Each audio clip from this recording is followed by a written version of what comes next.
सूरज को दुनिया सलाम करती है। आप लोगों ने एक गज़ल सुनी होगी कि चढ़ता सूरज धीरे धीरे ढलता है ढल जाएगा। इस गज़ल को सुन के ऐसा लगता है कि सूरज का डूबना कमजोरी का प्रतीक है, लेकिन हम भारतवासी हैं, हम सूरज को देवता मानते हैं, फिर वो चाहे उगते हुए सूरज हों या फिर डूबते हुए। हर साल दीपावली के छठवें दिन यानी कार्तिक शुक्ल पक्ष की छठवीं को 30 करोड़ भारतवासी डूबते हुए सूरज के आगे नतमस्तक हो जाते हैं और उससे अगले दिन यानी सप्तमी को उगते हुए सूरज को अर्घ लगाते हैं। भारत के नस नस में बसा ये त्यौहार छठ पर्व कहलाता है। छठ पर्व देखने के लिए हम यूपी से आ गए हैं बिहार, और अभी हम खड़े हैं बिहार की राजधानी पटना में। पटना के हम हैं अभी NIT घाट पे, इसको गांधी घाट भी बोला जाता है। तो यहाँ पे आप लोग देख सकते हैं बहुत ही अच्छी सजावट हुई है। अभी लोग आए नहीं हैं, यहाँ पे छठ का पर्व आज मनाया जाएगा। पूरे पटना को बिल्कुल दुल्हन की तरह सजाया गया है। जैसे कि बताया जाता है कि छठ जो है एक पर्व ही नहीं है, तो इमोशन वो देखने को मिलता है यहाँ पे, क्योंकि यहाँ के जो लोग हैं छठ को बहुत अच्छे से मनाते हैं। चाहे फिर वो दीपावली या होली पे मतलब बाहर से ना आए, लेकिन छठ के पर्व पे वो अपने घर पे ज़रूर आते हैं। तो आज यहाँ पे शाम का अर्घ दिया जाएगा और उसके बाद कल यहीं पे मतलब सुबह सूरज देवता को अर्घ दिया जाएगा। डूबते हुए सूर्य की भी पूजा होती है और उगते हुए सूरज को भी यहाँ पे पूजा जाता है। छठ पर्व का त्यौहार बिहार में बड़े ही धूमधाम के साथ मनाया जाता है। अगर आप लोग कभी दीपावली के बाद बिहार आएंगे तो आप लोग देखेंगे कि यहाँ तो अभी दीपावली गई ही नहीं है, क्योंकि यहाँ पे दीपावली के बाद भी बाज़ारों में आपको रौनक देखने को मिलेगी। बिहार में दीपावली के जाते ही लोग छठ पूजा की तैयारियां करने लगते हैं। तो इस बार हम भी आए हैं छठ पर्व देखने के लिए कि बिहार में किस तरह से जो छठ का पर्व है वो मनाया जाता है, और आप लोगों को भी दिखाएंगे कि किस तरह से यहाँ पे सेलिब्रेट करते हैं ये लोग। जो रास्ते घाटों तक आए हैं उनको बड़ी अच्छी तरीके से सजाया गया है। घाट पे जो भीड़ है वो बढ़ती ही जा रही है। जैसे जैसे सूर्य अस्त होते जाएंगे भीड़ जो है वो बढ़ती जाएगी। अभी आप लोग देख सकते हैं कि घाट पे बहुत ज़्यादा भीड़ हो चुकी है। अभी सूर्य अस्त होने में काफ़ी समय है, क्योंकि अभी 4 बजे हैं और सूर्य अस्त का जो समय है बता रहे हैं 5 बजे है। तो जो पूजा होगी, जो सूर्य को अर्घ दिया जाएगा वो तब दिया जाएगा जब सूर्य अस्त होने वाले होंगे तब।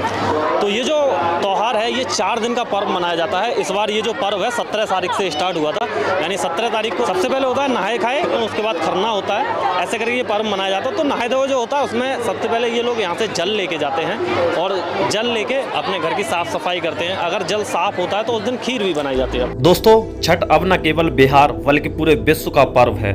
छठ माता कौन है और छठ पर्व क्यों मनाया जाता है, इसके बारे में अलग अलग धारणाएं हैं। पुराणों में नवरात्रों में पूजे जाने वाली माँ कात्यायनी को ही छठ माता कहा जाता है। छठ माता की पूजा पहली बार कब शुरू हुई थी, इसके बारे में कई लोक कथाएं हैं। कई लोग कहते हैं कि महाभारत काल में द्रौपदी छठ माता की पूजा किया करती थी। बिहार में एक जिला है भागलपुर, महाभारत काल में इसे अंग देश के नाम से जाना जाता था और इसके राजा थे सूर्यपुत्र कर्ण। कर्ण भी छठ पूजा किया करते थे, ऐसी मान्यता है। पटना में अलग अलग घाट पे आपको बहुत ज़्यादा भीड़ मिलेगी। ऐसी नहीं है कि एक जगह पे आपको भीड़ मिलेगी। जैसे कि यहाँ पे ये 12वां घाट है जो NIT के घाट के बिल्कुल मतलब सटाई हुआ है। आप वहाँ से मात्र 50 मीटर आगे की तरफ आएंगे, ऐसे गंगा के किनारे किनारे पूरे घाट बने हुए हैं। तो जहाँ तक भी आप जाएंगे आपको वहाँ पे लोग मिल जाएंगे, श्रद्धालु आपको मिल जाएंगे जो आज छठ का पर्व मना रहे हैं। और इसको देखते हुए हमें ये लग रहा है कि वास्तव में इस पर्व से ज़्यादा किसी भी पर्व की मान्यता नहीं होगी, क्योंकि जितनी श्रद्धा से लोग यहाँ पे खड़े हुए हैं, यहाँ पे जो व्रत किया है ना जिन्होंने, वो परसों से व्रत में हैं। जो ये डलिया रख के लाते हैं, हम डलिया बोलेंगे उसको, वो उसको यहाँ पे ये दौरा बोलते हैं, और उसके अंदर मतलब कई तरह के पकवान होते हैं और उसमें फल होते हैं। पूजा के लिए जो दौरा लाया जाता है उस दौरे के अंदर फल होते हैं और मिठाई बनी हुई होती हैं, यानी इसके अंदर आपको वो चीज़ें नहीं मिलेंगी जो नमक से बनी हुई होंगी। नमक और लहसुन प्याज ये सारी चीज़ों को हटा दिया जाता है। नमक से बनी हुई चीज़ें पूजा में यूज नहीं होती हैं। इस तरह से कुछ पूजा होती है। पानी के अंदर ये आधा पूरा कमर तक पानी के अंदर जाते हैं और वहाँ से सूर्य देव को अर्घ लगाते हैं।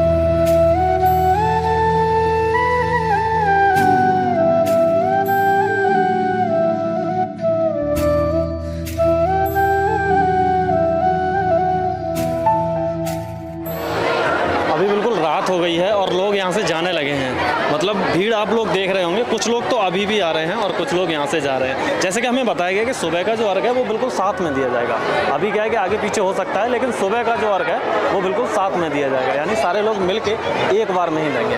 और अभी कोई कभी दे रहा है, कोई कभी दे रहा है, मतलब कोई पहले दे के चला गया तो कोई अभी भी अर्घ दे रहा है। The next day.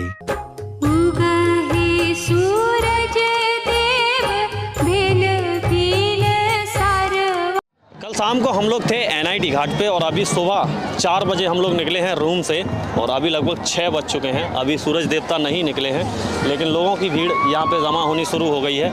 ये जो घाट है ये दीघा घाट है और दीघा घाट पे भी ये JP सेतु पश्चिमी घाट के नाम से यहाँ पे घाट बनाया गया है, क्योंकि दीघा घाट काफ़ी बड़ा घाट है तो उसमें जगह जगह कई सारे घाट बनाए गए हैं। यहाँ से जो सूरज हमें आज साफ दिखने वाला है, क्योंकि कल जहाँ पे हम थे वहाँ पे पीछे बहुत सारे पेड़ पौधे थे जिसकी वजह से हमें सूरज नहीं दिख पाया था, लेकिन यहाँ पे पूरा खुला हुआ मैदान है, पीछे गंगा माँ है, तो यहाँ पे जो सूरज है वो बिल्कुल साफ दिखने वाला है। और जैसे ही लालिमा पड़ेगी सूरज की गंगा जी में, ये लोग अपनी पूजा करना स्टार्ट कर देंगे। अभी यहाँ पे पूजा नहीं हो रही है। इस भीड़ को देख के आप लोग अंदाज़ा लगा सकते हैं कि एक घाट पे इतनी भीड़ है तो पटना में कई सारे घाटों पे जो छठ का पर्व है वो मनाया जा रहा है, तो कितनी भीड़ होगी। यहाँ पे देखो गाड़ियों की पार्किंग पूरी खचाखच भरी हुई है। बहुत ही खूबसूरत नज़ारा है दीघा घाट का। तो कुछ इस तरह से यहाँ पे व्यवस्था की गई है, आप लोग देख सकते हैं। यहाँ पे ये जो बैरिकेडिंग की गई है इससे आगे लोगों को नहीं जाना है, क्योंकि इससे आगे पूरा खतरा है। गंगा जी का जो बहाव है वो काफ़ी तेज़ है, काफ़ी फ्लो में है और ये लोग ये सुबह से खड़ी हुई हैं लगभग 3-4 बजे से और अभी तक इनकी पूजा नहीं हुई है। जैसे ही सूरज निकलेंगे ये लोग अर्घ देना स्टार्ट कर देंगे। सभी के हाथ में सूप हैं और सूप के अंदर फल वगैरह रखे हुए हैं जिनसे ये लोग पूजा करने वाले हैं। तो ये काफ़ी कठिन व्रत होता है, मतलब 2-3 दिन से ये लोग बिना पानी के रह रहे हैं और आज पूजा करने के बाद इनका जो व्रत है वो संपन्न हो जाएगा। तो कुछ इस तरह से यहाँ पे पूजा होती है और मतलब एक ही घाट नहीं है, इस तरह के कई घाटों पे ऐसी व्यवस्था की गई। जैसे ये घाट है, इससे आगे एक और घाट है और पीछे कई घाटों पे ऐसे छोटे छोटे घाट बनाए जाते हैं जिन पे पूजा की जा सके। NDRF के जवान इसमें घूमते रहते हैं, जिससे अगर कोई भी ऐसा कुछ होता है हादसा तो वो यहाँ पे निकालने के लिए तुरंत से तैयार रहते हैं। कुछ इस तरह से सारी चीज़ों को सूप में रख के और पूजा की जाती है। सूर्यदेव को अर्घ दिया जाता है। पूजा करने के लिए यहाँ पे कोई भी मूर्ति, कोई भी तस्वीर नहीं होती है। सिर्फ जो ईख के गन्ने जो होते हैं उनको गाड़ दिया जाता है और उन्हीं को छठ माता समझ के उन्हीं की पूजा की जाती है।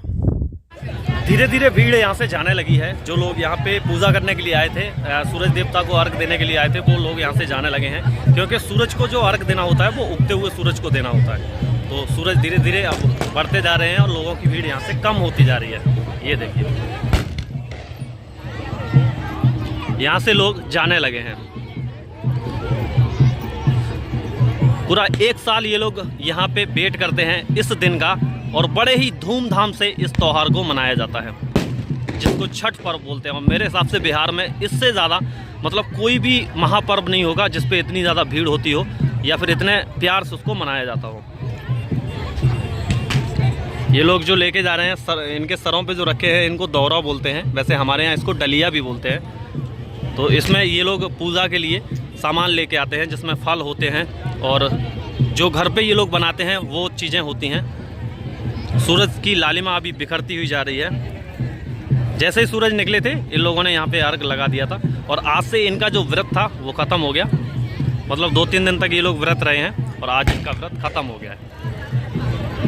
तो अभी भी ऐसे लग रहा है जैसे कि दीपावली का माहौल है, मतलब दीपावली की तरह ही इसको मनाया जाता है।